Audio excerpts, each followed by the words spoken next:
Thank you, Chairman Wilbanks. And now for the man of the hour. And people always want to know what the athletic director of the university look for when we're trying to hire a head coach. And I always mention this at these press conferences, and I got 4 keys of hiring a head coach. First, the profile. What are we looking for? Who do we want? On this level, this gentleman I'm about to introduce has 15 years of college and high school coaching experience. Yesterday, Coach Boeheim at Syracuse, who we all know, told me that he's one of the best assistant coaches he's ever had on his bench. And this was after he knew he had the job, so he wasn't just telling me that. So I appreciated him for that. The second P in hiring a head coach is pedigree. What is the person's background? Where did they play? Where are they from? Where have they been? First of all, Rob is a native of Detroit, which is synonymous with some of the biggest basketball names in the country. He hails from a coaching tree again. Jim Boeheim has won over 900 games in 35 years at Syracuse. He's also been a MAC coach, as Dr. Martin mentioned. The third P is performance. What has this person done that sets them apart from everybody else? Again, he's coached at one of the most storied, prolific programs in America. The team, in his 7 years there at Syracuse, 108 and 67 with 7 straight postseason appearances. During his 2 years at Kent State, the team was 43 and 19 and made 2 NIT appearances. And when he coached the Crockett team in Detroit, 64 and 27 won a state championship with a team that doesn't even have a gym on its campus. So he has performed. And last, and we mentioned it, preparation. And everybody that was involved with this interviewing process, and I see Earl Higgins, once he spoke to this young man, it was very obvious that he was prepared, he's a winner, he's ready. And ladies and gentlemen, I want to introduce to you a man who will make the NCAA basketball selection Sunday here relevant again, Mr. Rob Murphy.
Helped me grow into becoming a young Central State. That's when I came back to Detroit, Michigan.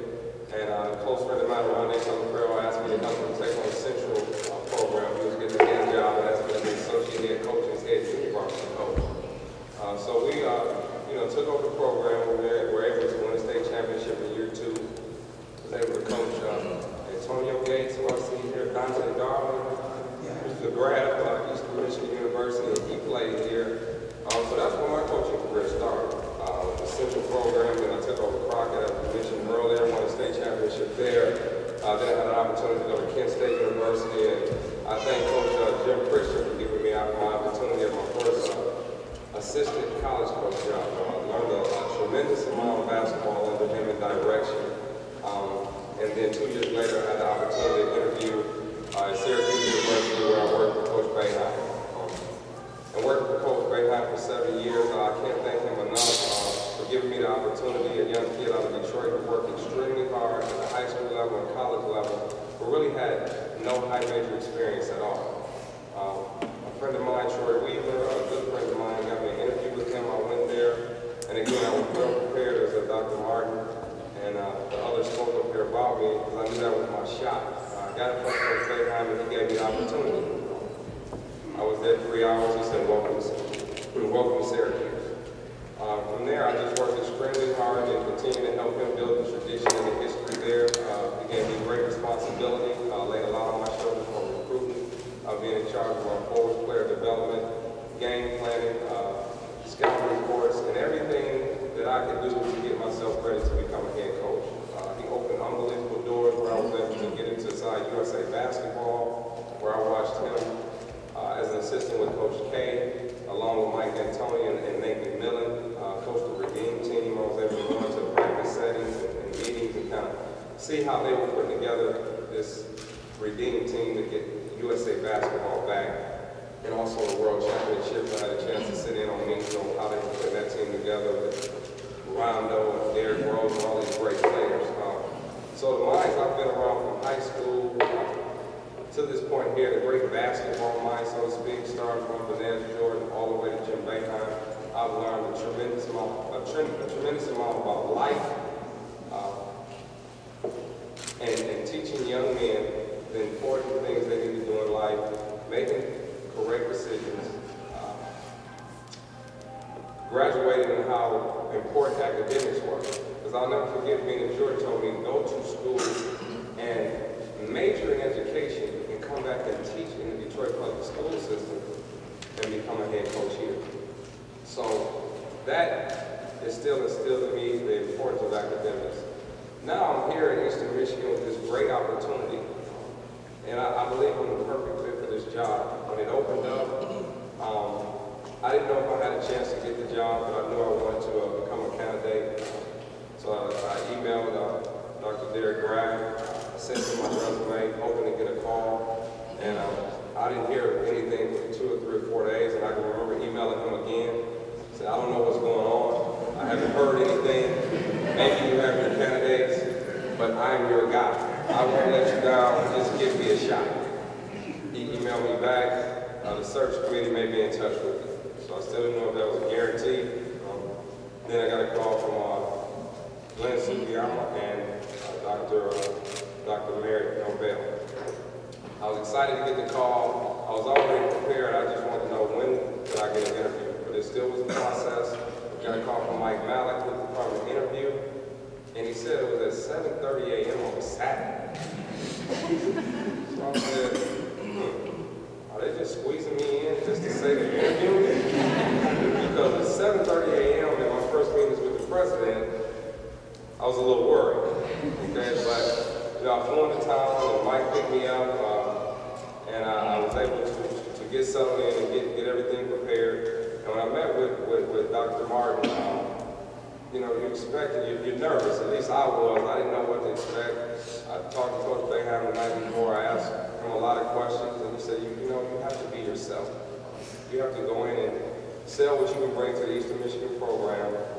You sold it to me because when you asked me about the job, I said it was in bad shape, and he wasn't sure. But I sold him on the opportunity and how I thought it was a perfect fit for me. So I went and talked with Dr. Martin, and she had a a great vision. She was excited at 7:30 in the morning. And we had a great interview. And I just told her, you know, what to expect from me. And that was basically why I was a perfect fit here, why I was ready to be a head coach. And I prepared myself all my life to be a head coach. I've been a leader all my life. I've been a captain on every team. And I'm a student of the game of basketball. I've constantly worked to get better each and every day of my life for this opportunity. Eastern Michigan is a perfect fit. This is not a stepping stone for me. I know some guys that can be at major jobs, go from high major programs and want to win 2 or 3 years and hurry up and get out. But that's not my plan. I plan to build a program from the ground up. Family foundation, because family is extremely important. And when I say family, I'm talking about my family, my extended family, the basketball family, the athletic family. I'm a supporter of all teams here, although I'll be the head coach for the basketball program, but I would like to see everybody come together as a family and we all succeed in athletics. That's important. Going forward, I have a plan for Eastern Michigan. First thing I'll do is hire my staff. I want to put a strong staff together. Guys who are going to work hard daily, countless number of hours, day in and day out. Not just recruiting the state, but I think player development is important, strength and conditioning is important. And I know we have a great group of guys. I had a chance to meet Derek Thompson in my interview. He has a great passion for winning. We talked about a few things with him and Earl Higgins about the direction of the program. And right away, I took a liking to him because he has a vision where he wants to win.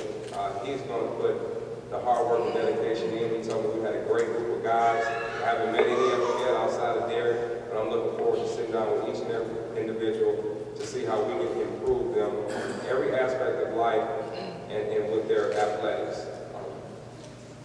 We have a great facility in the Convocation Center. I've been able to visit there for basketball games throughout my high school coaching career, having Antonio Gates here for a year and Dante Darley being here. Both of those guys were tremendous in my life, and I followed them through college, although Antonio didn't stay, ended up leaving, but Dante finished out here. So I've had a chance to, know this program and understand it and believe in it, believe that we can win here. And, some coaches will tell you maybe it'll take 3 or 4 or 5 years. That's not my plan. And losing doesn't sit well with me. I have a problem with losing. I'm just being honest with you. Everywhere I've been, we've won. And my attitude won't change in coming to Eastern Michigan. The plan is to win.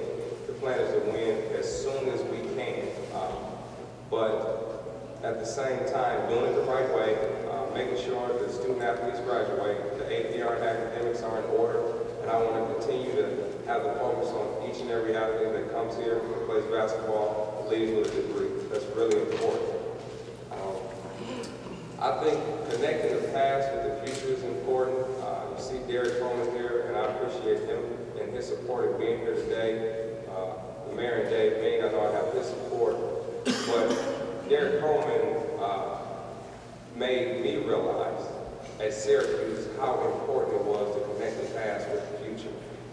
I was able to talk to Earl Higgins, and we talked about the Eagles group, and it reminds me of the Syracuse Legends group that Derek put together 2 or 3 years ago, and he's been active since he's stopped playing and coming back to Syracuse 3 or 4 times a year and talking about student athletes. And I think the guys that have worn a jersey in the past are the most important guys to be mentors to our current student athletes. When I heard the job open, I happened to be in Detroit recruiting for Syracuse. I reached out to Earl Boykins. This is before I got to interviewing Brian Tober first. And he's here, and I appreciate him coming today, but he's a long-time friend. We played against each other in high school. And the first thing I asked Brian, when the last time you've been to Eastern? And he told me, well, I went back for Earl Boykins' jersey retirement, and I've been back up there 2 or 3 times since I left in '96. I said, B, they can't get it. Like, if we're going to win, we need Earl Higgins, we need George Gerber, we need Brian Tober. I talked to Earl Boykins that Friday when they played against Milwaukee. And I expressed my interest in the job, and I told him if I was to land his job, it was a long slide, but I need you guys back in the program. I've learned that at the Syracuse level. It means a lot, and it goes a long, long way to having a former player support who wore the jersey of Eastern Michigan. So I want to connect the past with the future. I want to get in the community. Everybody's going to see me. I'm going to be clearly visible. I'm very approachable. Anybody in the community, the alumni, feel free to stop by the office. You can talk to me. We can talk basketball. We can talk academics. We can talk life. But I want everybody to understand that to build the program out and to win like we plan to win, we have to do it together. Starting with Dr. Martin, she's on board. She's very supportive. Dr. Derek Bragg is very supportive. He has ambition and he sees the light. The Board of Regents are supportive. And I'm ready to hit the ground running. I just want the players to know, the guys that are here, that Coach Murphy will be on your side. I've been a mentor, I've been a brother, I've been a father figure, and I'm going to make sure I do each and everything I can around the clock to see that you're successful and to see that this program is successful. I won't sleep until we get the postseason play. Just so you know, that is my plan. We're gonna recruit the state. You know, I'm a presence in Detroit, but I'm a presence throughout the state of Michigan. I can go to Saginaw, we're gonna go to Flint, we're gonna go to Kalamazoo, we're gonna go to Lansing. It won't be any high school coach, any high school prospect that don't know the relevance of Eastern Michigan basketball. And then we'll spread out into the Midwest region and throughout the country. But I have a vision, I dream a lot. Everywhere I've dreamed, my dreams will come true. This is a dream for me. I have a huge support staff here in the state of Michigan. And I can't thank Dr. Susan Martin, Dr. Bragg, and the Board of Regents for giving me this opportunity. I told Dr. Martin in the interview, I will not let you down. I told the Board of Regents, I will not let you down. I told Dr. Bragg, I will not let you down. And I wasn't just saying that to get the job. I truly mean that. This is a perfect fit for me. I'm back home, I'm in Michigan, and I'm here to stay.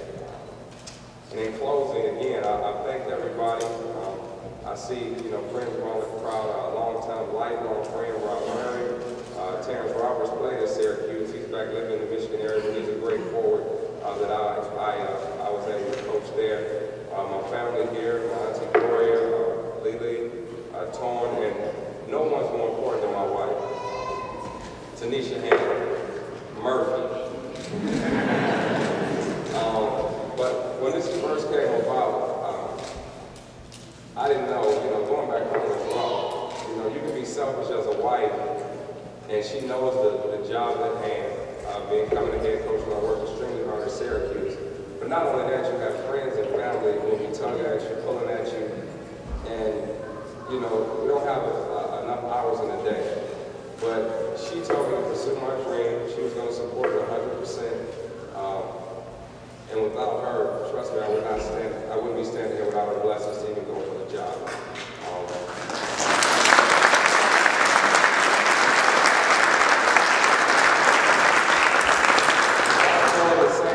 Thank everybody for showing today. And again, I'm extremely excited. I might have went a little longer. I'm sorry for the emotions, but this has been a journey for me. It's been a lifelong dream, and I'm dedicated to winning basketball games here at Eastern Michigan University. I'm dedicated to getting to the postseason, and I just need everyone's support, and more importantly, we need to get the community out and get this place rocking, and everybody do it together. Thank you.